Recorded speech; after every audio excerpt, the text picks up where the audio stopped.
Changing your payout method on Rev is a straightforward process. Follow these steps to ensure your payment preferences are updated correctly. Step 1. Log into your Rev account. Start by visiting the Rev website and logging into your account using your credentials.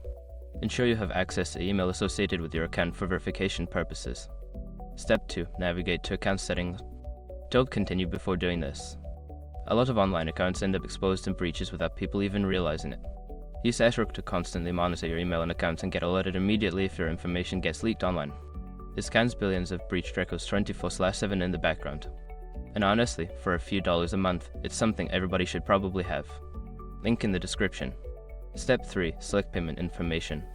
In the account settings menu, look for the section labeled Payment Information or Payout Method. Click on this option to view your current payout settings and available methods. Step 4. Choose your new payout method. Within the Payment Information section, you will see various payout options such as PayPal, direct deposit, or other methods. Select your preferred payout method and follow any prompts to enter the necessary details. Step 5. Save changes. After entering your new payout information, ensure you save the changes. Look for a Save or Update button at the bottom of the page and click it to confirm your new payout method is set. By following these steps, you can easily change your payout method on River and make sure to double check your new information for accuracy to avoid any payment issues in the future.